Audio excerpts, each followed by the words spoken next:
अस्सलाम वालेकुम everyone, this is doctor सहर Chawla right at your service. और हम बात कर रहे हैं कि हार्मोनल इश्यूज बहुत ज़्यादा नहीं बढ़ते जा रहे हैं, फर्टिलिटी इश्यूज बहुत ज़्यादा नहीं बढ़ते जा रहे हैं, चाहे वो मेन हो चाहे वो विमेन हो, ख़ास करके विमेन। और ऑटोइम्यून डिजीजेस के औरतों में बहुत ज़्यादा नहीं बढ़ते जा रहे हैं। तो क्यों ना एक एक करके उसको जड़ से पकड़ा जाए और जड़ से पकड़ के उन रीजंस को बाहर निकाला जाए अपनी ज़िंदगी से, अपनी एनवायरनमेंट से, और पॉजिटिव चेंजेस जो है वो इंट्रोड्यूस की जाएं। आज हम बात करने लगे हैं जीनो एस्ट्रोजेंस के बारे में, जिसके बारे में हर खातून को, इवन के मर्दों को भी, उनको भी इससे प्रॉब्लम्स होते हैं, पता होना चाहिए।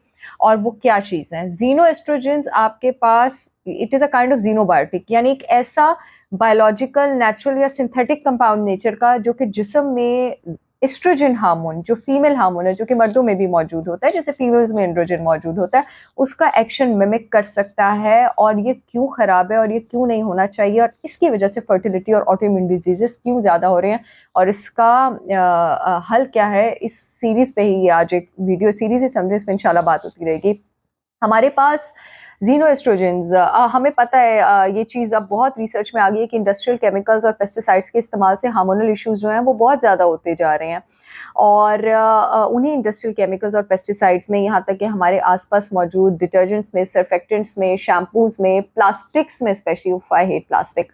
और उसके अलावा हमारे पास जितने भी इवन के ये जो ऑर्गेनिक डेयरी और मीट प्रोडक्ट्स नहीं हैं, उसमें हमारे पास जीनो एस्ट्रोजेंस मौजूद हैं। और इवन कि आपके बॉडी फैट में भी with the passage of time ये स्टोर हो जाते हैं। इसी वजह से बहुत अनहेल्दी लोग जब डाइटिंग स्टार्ट करते हैं शुरू में, हालांकि एनर्जी लेवल्स ऊपर जाने की बजाय अगर वो नीचे फील करते हैं, वो इससे क्योंकि जीनो एस्ट्रोजेंस उनकी चर्बी में स्टोर होते हैं और ये एज अ टॉक्सिन रिलीज होते हैं, और शुरू में वो स्लगिश फील करते हैं, फिर बाद में जब वो डिटॉक्सिफाई होते हैं वो अच्छा फील करना शुरू कर देते हैं।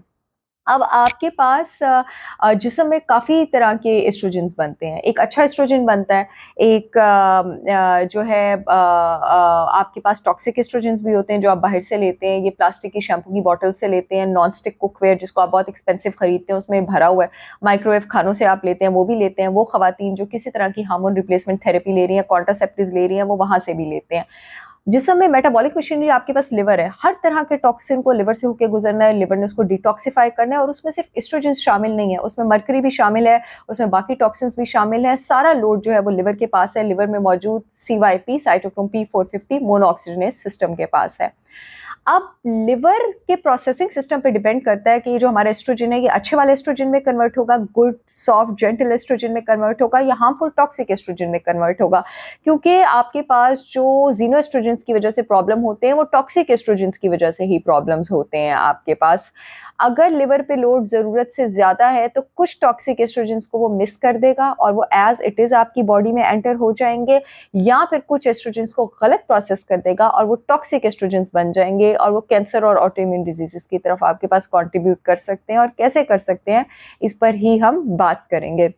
दो बहुत मशहूर जीनो एस्ट्रोजेंस पर हमारे पास रिसर्च हुई है, जिसमें एक आपके पास DDT है और दूसरा आपके पास BP है, बिस्फेनॉल ए। बिस्फेनॉल ए जो आपके पास प्लास्टिक और नॉन स्टिक कुकवेयर्स में मौजूद है, जो मैं अपने क्लाइंट्स का फौरन छुड़वा देती हूँ और उनकी तबीयत बेटर होना शुरू हो जाती है। इवन कि आपके पास रिसर्चेज हुई थी कि जो एविएशन क्रॉप वर्कर्स है आपके पास, आदमी हजरात भी, जो DDT से जिनका बहुत ज़्यादा डाइक्लोरो डाइफिनाइल ट्राइक्लोरोइथेन, जिससे उनका बहुत ज़्यादा एक्सपोजर था, उनकी सेक्सुअल एपिटाइट, लिबिडो, उनमें इम्पोर्टेंस, फर्टिलिटी प्रॉब्लम्स ज़्यादा थे। उसी तरह उन वर्कर्स में भी रिसर्च हुई है, बहुत over the long period of time researches हुई हैं, जिनका पेस्टिसाइड से, इंडस्ट्रियल केमिकल से एक्सपोजर ज़्यादा था, जिसमें ये जीनो एस्ट्रोजन, BPA और DDT मौजूद हैं, उनका भी इम्पोर्टेंस इश्यूज हुए और उनके भी आपके पास लिबिडो इश्यूज हुए। अब आपके पास बॉडी में हर चीज़ का बैलेंस होना ज़रूरी है, और उसी के साथ एस्ट्रोजन और प्रोजेस्टेरॉन का भी आपके पास बैलेंस होना ज़रूरी है।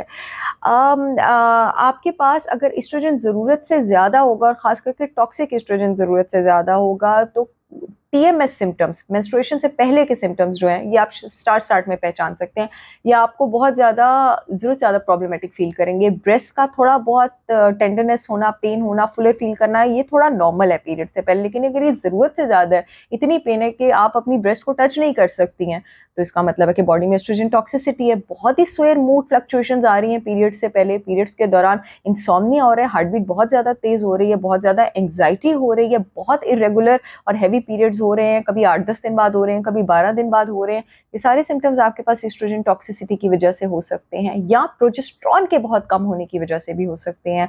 एस्ट्रोजन के लेवल्स भी नॉर्मल लाने की ज़रूरत है, प्रोजेस्टेरॉन के लेवल्स जो हैं उनको भी उसी वक्त एट द सेम टाइम जो है वो चेक करने की, वो मॉनिटर करने की आपके पास ज़रूरत है। आपके पास ऑटो इम्यून डिजीजेस जो हैं वो 75% वुमेन में देखने में आते हैं, 25% मेन में देखने में आते हैं। Oestrogen is slightly responsible and it plays a role, क्योंकि आपके पूरे इम्यून सिस्टम में एस्ट्रोजन रिसेप्टर्स होते हैं और एस्ट्रोजन में टेंडेंसी होती है, रिसर्चेस की गई हैं कि जितने भी ऑटो इम्यून डिजीजेस हैं जो TH2 डोमिनेंट हैं, यानी आपके पास ऑटो इम्यून डिजीजेस दो तरह के होते हैं, या TH1 डोमिनेंट होते हैं या TH2 डोमिनेंट होते हैं। TH1 डोमिनेंट वो होते हैं जिसमें आपके पास इम्यून सिस्टम के किलर सेल जरूरत से ज्यादा बनना शुरू हो जाते हैं, और TH2 डोमिनेंट वो होते हैं जिसमें एंटीबॉडीज जरूरत से ज्यादा एक्टिवेट हो जाती हैं।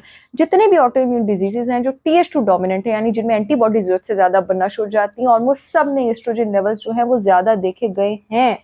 और ये एस्ट्रोजेंस नॉर्मली आपके पास जीनो एस्ट्रोजेंस हैं। ये जीनो एस्ट्रोजेंस जिस्म में जाके एस्ट्रोजन का फंक्शन मिमिक करना शुरू कर देते हैं और उन्हीं रिसेप्टर से, उन्हीं एंटीनों से बाइंड करते हैं जिनसे, इजी लैंग्वेज में बता रही हूँ, एस्ट्रोजन बाइंड करता है और उसका फंक्शन जरूरत से ज्यादा ओवर एक्टिवेट करते हैं। ये ऑटो इम्यून डिजीज भी कॉज कर सकता है, ये कैंसर भी कॉज कर सकता है, और जब ये हार्मोनल इश्यूज आपके पास कॉज करता है तो ये एस्ट्रोजन ओवरलोड की सूरत में कॉज करता है।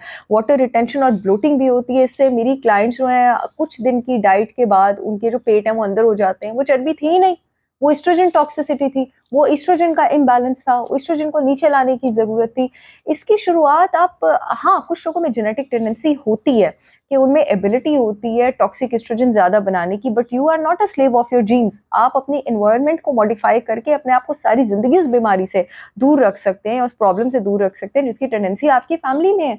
और वो आप कैसे कर सकते हैं? अपनी एनवायरनमेंट से जीनो एस्ट्रोजन निकाल के ज्यादा से ज्यादा ऑर्गेनिक और हर्बल प्रोडक्ट्स का इस्तेमाल करके, ऑर्गेनिक डेयरी का इस्तेमाल करके, ऑर्गेनिक मीट का इस्तेमाल करके। अगर ऑर्गेनिक मीट अफोर्ड नहीं कर सकते उससे अच्छा आप मीट लें ही ना, ठीक है, उससे अच्छा आप टोटली वेजिटेरियन हो जाए, प्लांट बेस्ड डाइट लें। प्लांट में आपके पास बहुत सारी, जैसे कैबेज में, कॉलीफ्लावर में, आपके पास अनार में फाइटो एस्ट्रोजेंस होते हैं जो कि जिसमें अच्छे एस्ट्रोजेंस के लेवल्स जो है उसको रिस्टोर करते हैं और जीनो एस्ट्रोजेंस को फ्लश आउट करते हैं।